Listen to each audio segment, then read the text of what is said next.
네, 의장님 안녕하십니까? 네, 안녕하세요. 배영식 가평군의회 의장님을 모셨는데요. 먼저 독자분들께 소개를 좀 부탁드릴게요. 새해 인사라든지 정치활동 계기 이런 것들요. 네, 하여간 가평 국민 여러분 요즘에 이제 상당히 코로나19로 인해서 어려운 시기에 참 많은 도움을 못 드려서 죄송하다는 말씀을 먼저 드립니다. 예, 제가 이제 8대 의회 후반기 의장이 되어서 보니까 사실 좋은 일보다는 어려운 일이 이제 재난상이 자꾸 발생해서 거기를 극복하는 데 주민들의 어려움이 많을 것이다 이렇게 생각을 하고요. 저는 이제 의회에 들어오게 된 동기는 잘 아시다시피 저는 가평에서 태어나서 계속 이제 가평에 거주하면서 살았습니다. 그리고 지역활동, 봉사활동을 동네 이장 또 체육회장 여러 이제 단체의 봉사활동을 하다 보니까 주위에서도 그렇게 하지 말고 직접적인 정치활동을 하는 게 어떻겠냐 이런 권고도 있고 해서 지난 8대에 이제 민주당에 입당을 해서 기초의원 공천을 받아서 의원이 됐습니다. 네, 그러시구나. 그럼 지역에서 의장님이시기 전부터 모르는 사람이 없었겠어요?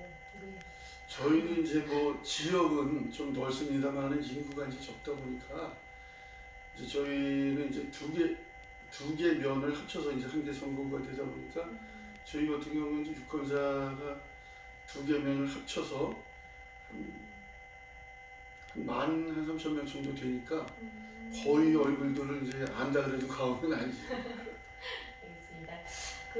의장님께서 올해 10년사에서 혁신과 변화를 이끌면서 소통과 공감으로 지역 발전을 앞당기는 데 최선을 다하겠다 이렇게 하셨는데 생각하시는 혁신과 변화 또 소통과 공감 이런 것 위해서 계획하시는 게 좀 있으신지요? 우선 이제 용어 자체가 이제 많이들 이제 정치인들이 하는 얘기입니다. 그래서 혁신과 변화, 소통과 공감 이런 얘기를 많이 하는데 저는 혁신과 변화라고 하는 것은 그렇게 생각합니다. 새로운 것을 이제 끊임없이 지향을 한다. 그래서 이제 새로운 것이 자꾸 업그레이드되고 그게 또 정책으로다가 이렇게 반영이 돼야 되는 것이 이제 혁신과 변화가 아닌가 이렇게 생각을 하고요. 소통과 공감이라고 하는 것은 이제 두 가지가 있겠죠. 우선은 이제 국민들의 대표를 뽑았으니까 국민들하고 이제 소통을 이제 좀 해야 되겠고, 그 다음에 이제 행정부와의 소통을 거쳐서 주민들이 하고자 하는 것이 정책에 반영되는 이제 그런 것이 이제 소통과 공감이 아닌가 그렇게 생각을 해서 주민들과 행정부와의 교감을 갖는 것이다 이렇게 생각하고 있습니다. 교감. 예. 소통을 넘어서 이제 교감까지 가는 거죠. 예, 그러면 더 좋겠죠. 그래서 이제 정책 개발이 돼서 반영이 돼서 그게 이제 실질적으로 추진이 되는 그렇게 되면 국민들의 뜻이 전달이 돼서 국민들이 원하고자 하는 지향 목표대로 되는 것이죠. 의장님께서 이제 짧게 듣긴 했지만 그 분야에 너무 능통하실 것 같아요. 그렇진 않습니다.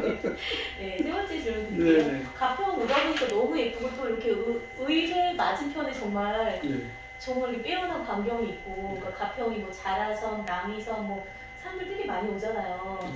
관광 산업 발전을 위해서 향후 계획 갖고 계신지요, 의장님? 저희가 이제 관광 자원은 그동안에 이제 수도권이라고 하는 명분으로 제안을 많이 받았는데 그 제안을 받으면서 하다 보니까 환경과 자연을 보존해 놨다. 그래서 그게 이제 지금 부가가치가 상당히 있어요. 그래서 지금 이제 특히 이제 유명소를 대라고 하면 저 이제 100대 명산 중에 5개 정도가 가평군에 있고 지금 말씀하신 남이섬과 자라섬이 대표적인데 남이섬은 행정구역이 강원도예요 사실. 네, 그래서 강원도이기 때문에 수도권 정비법에 해당이 안 돼서 거기는 건축을 할 수가 있어요. 그래서 그 앞에 뭐가 많군요. 대신 들어가는 입구는 이제 저희 가평군이고 그리고 이제 자라섬은 이제 경기도 가평이다 보니까 수도권 정비법에 해당이 되기 때문에 건축행위를 못해요. 그래서 이제 정착된 시설보다는 이제 이동시설로 저희를 해놨죠.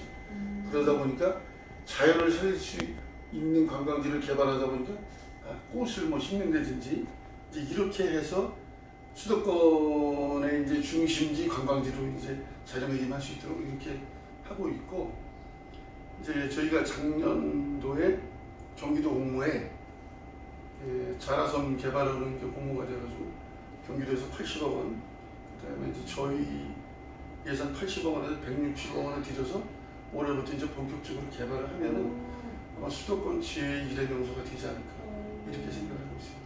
가평이 아까 인구가 6만 3천 명 정도 되는데 혹시 인구 증가에 대해서 정책이 혹시 있으십니까? 저희가 이제 인구 정책으로 뭐 전국이 다 마찬가지입니다만은 첫째를 출산하면 100만 원을 주고 둘째를 출산하면 400만 원을 줘요. 근데 출산하면 200만 원, 그 다음에 1년 안에 200만 원, 그 다음에 셋째를 낳으면 1000만 원을 주는데 이거는 이제 1년에 200만 원씩 5년간, 그 다음에 넷째를 하면은 2천만 원을 주는데 200만 원씩 10년간을 줘요. 그래요? 근데 이 인구 정책은 전국이 똑같이 다 이런 정책을 써요. 그래서 실질적으로 우리가 작년도부터 인구가 2만 명씩 전국적으로 감소하고 있기 때문에 인구를 지금 뭐 증가시키겠다라고 하는 정책은 저는 맞지 않다는 거예요. 그리고 지금 이제 도심권에서 이제 수도권의 인구가 늘어나는 걸 보면은 인구 정책에서 늘어나는 게 아니라 신도시를 개발하기 때문에 늘어나는 것이지. 그렇죠. 네. 그러다 보니까 이제 자꾸 이제 도심권으로 지방에서 올라오다 보니까 지방에 이제 소멸 위기가 되는 것이고, 그래서 인구를 증가하기보다는 지금 있는 인구를 가지고 어떻게 이제 경제적인 효과를 볼 수 있느냐, 이게 더 저는 효과적이지 않나 이렇게 생각을 해요. 그래서 저희는 이제 산업단지라든가 뭐 이런저런 공공시설물 같은 게 없다 보니까 사실 인구를 유지하는 것 자체도 힘들어요. 그래서 연간 보면은 저희가 한 590명 정도가 이제 돌아가시는 분이고, 태어나는 아이들은 한 290명 정도밖에 안 돼요. 그러니까 자연 감소가 되는 것이고, 인구는 수평 내지는 약간 증가를 하는데, 그거는 이제 수도권에서 정년 퇴임을 했는데 이런 분들이 세컨하우스 개념으로 와가지고 정착을 한다. 그래서 인구가 유지된다. 이렇게 좀 이해를 하시면 좋을 것 같아요. 그래서 인구를 늘리려고 하는 정책은 좀 저희 지역 특성상 안 맞는 것 같습니다.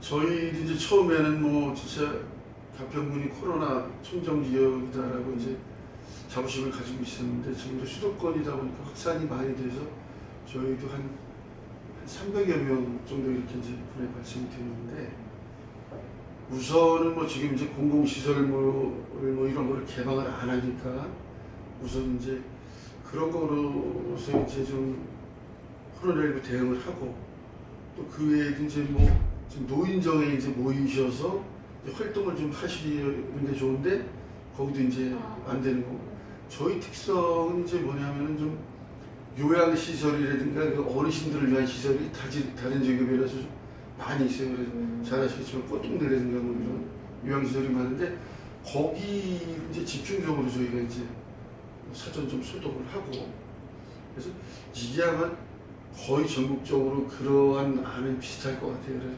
저희가 뭐 특이하게 이게 다른 지역보다 좀 낫다라고 하는 것은 뭐 이제 뭐 어린이 시설 관계라든가 오일장이 이제 저희는 이제 있다 보니까 그런 시설에 이제 좀 많이 그 이제 소독 예방을 하는 그런 것이 다른 지역보다는 틀리지 않을까 이렇게 생각합니다. 그러니까 이제 가장 어떻게 보면 뭐 이렇게 표현해도 될지 모르겠지만 취약 계층일 수 있는 어린이와 이제 어르신분들 위주로 하고, 그쪽 기관에서 이제 바깥에서 이제 유입이 되는 이제 장터에 이제 장사하시는 분들, 그게 이제 중요하니까 거기에 대한 이제 좀 예방책이라고 할까, 그런 이제 소독 관계 그런 거에 중점을 두고 있죠. 그렇죠. 앞서도 잠시 말씀드렸지만 코로나 블루라는 말이 생겨났어요. 그러니까 이제 아무리 뭐 영향을 안 받는다 해도 이제 일상생활이 안 되는 상황이기 때문에 이때 좀 뭐 문화 예술 활동 이런 게 국민분들의 어떤 정서 함양이라고 해야 될까요? 이런데 좀 힐링 뭐 이런 데 도움이 되실 것 같은데 어떻습니까? 사실 진짜 코로나 블루라고는 신종어가 나왔죠. 그래서 참 항상 좀 무기력하고 좀 불안하고 우울하고 그럴 수밖에 없죠. 아무래도. 그래서 내가 하고자 하는 취미 활동도 좀 하고 이래야 되는데, 또 조금 이제 뭐 변화된 순화적인 말씀을 드리면은 문화가 좀 사실 바뀐 거죠. 이제 여러 사람이 같이 하는 이런 단체적인 뭐 이런 문화에서 지금은 개인적이고 가족적인 문화로 바뀌었다. 그래서 적응을 하려면 천상 이제 개인적이나 가족적으로다가 이제 취미 활동도 하고 운동도 하고 이제 이런 수밖에 없는데, 그래서 뭐 취미 활동을 이제 가족적으로 이제 같은 취미를 갖는다든지 뭐 아니면은 뭐 문화 활동을 좀 집에서 뭐 영화를 뭐 같이 본다든지 그런 거를 이제 천상 이제 가족적인 단위로 변형을 해서 이제 적응을 해야 되지 않을까 이제 그런 생각이 들어가죠. 그래서 그렇지만 이제 지금 코로나 블루라서 그것만을 또 우울하게 할 수는 없기 때문에 조금 완화가 된다라고 하면은 다시 또 옛날처럼 돌아가지는 못하지만 조금 무너진 그걸 한 1.5 정도라고 보면 어떨지 모르겠어요. 단체와 이제 개인 가족이 합쳐진 이런 문화가 또 새로운 문화가 하나 나오지 않을까 이제 자체적인 문화가 이제 형성이 되는 거죠. 이제 그런 생각도 한번 해봅니다. 걱정인데 좀 자연적인 문화의 흐름의 변화가 되지 않을까 이렇게 생각합니다. 그러니까 이제 문화를 향유하는 방식이나 어떤 시스템이나 뭐 규모적인 측면에서 제3의 형태가 나타날 그렇죠. 거고 지금 형성되고 있다는 말씀이신 것 같은데요. 통찰력이 아니 오다 보니까 그 옆에 되게 예쁜 음악역 문화가 있더라고요. 네, 그 이미 시설은 되게 좀 구비가 되지 않았다라는. 저희가 이제 그 시설도 아주 뭐 진짜 국내에서는 최고의 그 장비를 들여놓고 이제 야심차게 했는데, 지금 이제 코로나19라고 하는 이런 어려운 시기가 이제 있다 보니까 그 이제 내용도 이제 SNS를 이제 이용한 활용을 지금 하고 있고, 또 수도권에서 이제 많은 분들이 그래도 뭐 이제 음악 하시는 분들이 오셔가지고 참 공연장도 좋고 시설도 좋고 이제 이렇게 하는데 좀 아쉬움이 많이 남는다 이제 이런 말씀을 하셔서 거기에 대한 대안도 나름대로는 이제 군에서 준비하고 있는데, 조금 전에 말씀드린 바와 같이 그런 게 이제 1.5단계적으로 맞춤형으로 다시 변형을 해야 될 것이다. 이렇게 생각을 하고 있습니다. 의회에서는 이제 행정부 자꾸 권고를 하고 있고요. 그러니까 가평이 이제 빼어난 그 경관과 그다음에 이제 어떤 영혼을 깨우는 그런 그 자탕기 뭐 이런 것도 있고, 거기에다가 이제 문화 예술까지 더해지면은 대한민국 뭐 세계 최고의 그런 어떤 문화 예술 도시가 될 수도 있지 않나라는 그런 생각도 듭니다. 그게 이제 정부에서도 인정을 했었죠. 저희가 이제 국제 자라섬 재즈 페스티벌을 해서 뭐 10대 축제로 선정도 되고, 또 상당히 뭐 미국에서는 이제 자라섬 재즈 페스티벌을 한참 할 때 한 1년에 12개월이면 한 10개월, 11개월을 일을 하고 한 달간 재즈 좋아하시는 분들이 오셔가지고 즐기다 가는 유명인들을 볼 수 있는 기회가 많지 않으니까 그 정도로 아주 성행을 했었는데, 그때 이제 군에서 이제 주관을 하다가 일반인한테 내겼죠. 사단법인을 만들어서. 그러다 보니까 조금 이제 지원금도 부족하고 그래서 여러 가지로 좀 미흡했었는데, 작년하고 이제 올해는 좀 지원금을 더 들여서 그런 이제 문화활동을 할 수 있게 좀 부활을 하려고 하는 생각도 가지고 있고요. 또 이제 다른 문화적인 부분에 대해서도 자꾸 이제 개발을 하고 있죠. 그래서 자연과 문화가 이제 같이 향유될 수 있게 그렇게 정책을 개발하고 있습니다. 그러면은 그 외국인들 분들이 한 달 동안을 가평에서 머무시는 거예요? 세계에서 다. 그게 이제 축제 기간이 통상 한 일주일 정도, 아니 주말에 끼면 뭐 2주 정도 들어가고 왔다 갔다 하는 기간 와서 또 이제 여기서 이제 그 기간 동안 숙식하고 이러는 이제 기간이 한 달 정도 되는 거죠, 그분들. 그럼 세계적인 축제를 하고 계셨던 거네요. 그렇죠. 가평에서.